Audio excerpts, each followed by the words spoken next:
Hey guys welcome back.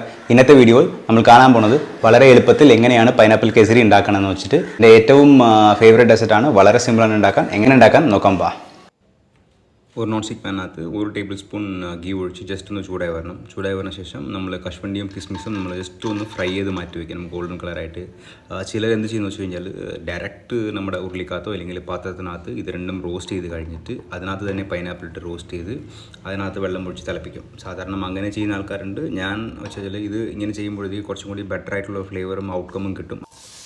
Same പാനിനകത്ത് തന്നെ 1 table spoon ഗീയും കൂടി ഒഴിച്ച് ഒരു മീഡിയം സൈസായിട്ട് ചോപ്പ് ചെയ്തേക്കുന്ന പൈനാപ്പിൾ നമ്മൾ ജസ്റ്റ് ഒന്ന് കുക്ക് ചെയ്ത് മാറ്റി വയ്ക്കാം. ഞാൻ ഒരു ഹോൾ പൈനാപ്പിൾ എടുത്തു, അതിൻ്റെ പകുതി എടുത്ത് ചോപ്പ് ചെയ്ത് പകുതി ജ്യൂസ് അടിച്ചിട്ടുണ്ട്.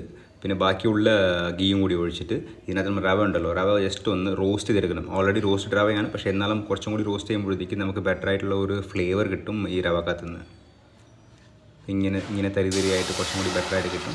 പിന്നെ ഞാൻ ഇതിനകത്ത് 1 കപ്പ് റവയ്ക്ക് 2 കപ്പ് വെള്ളം 1 കപ്പ് പൈനാപ്പിൾ ജ്യൂസാണ് എടുത്തേക്കുന്നത്. അപ്പോൾ നിങ്ങൾക്ക് വേണമെങ്കിൽ മാറ്റിയെടുക്കാം, 2 കപ്പ് പൈനാപ്പിൾ ജ്യൂസ് എടുക്കാം, 1 കപ്പ് വെള്ളം കൂടി എടുക്കാം. പിന്നെ 1 നുള്ളി സാഫ്രോൺ ഇട്ടിട്ടുണ്ട് കളറും ഫ്ലേവറിന് വേണ്ടി.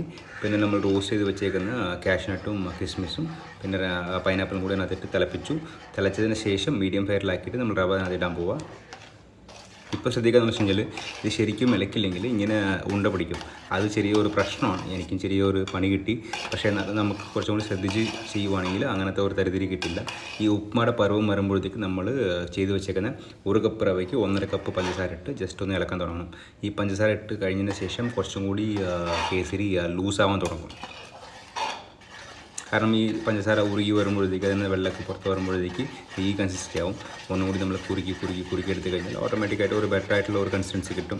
നമുക്ക് വേണമെങ്കിൽ നല്ല രീതിയിൽ തിക്കാക്കുകയും ചെയ്യാം. ഇല്ലെങ്കിൽ ജസ്റ്റ് ഒന്ന് ഈ കൺസിസ്റ്റൻസി വരുമ്പോഴത്തേക്ക് നമുക്ക് ഓഫ് ചെയ്തിട്ട് ബാക്കിയുള്ള 1 ടേബിൾ സ്പൂൺ നെയ്യും കൂടി ഒഴിച്ച് ജസ്റ്റ് ഇളക്കി കഴിഞ്ഞാൽ നമ്മൾ ടേസ്റ്റി ഫ്ലേവർഫുൾ അടിപൊളിയായിട്ടുള്ള റവ കേസരി റെഡി. ഇതിൻ്റെ പ്രത്യേകത എന്ന് വെച്ച് കഴിഞ്ഞാൽ നമ്മൾ ആർട്ടിഫിഷ്യലായിട്ട് കളറോ ഇല്ലെങ്കിൽ ഫ്ലേവറിംഗ് ഒന്നും ആഡ് ചെയ്യുന്നില്ല.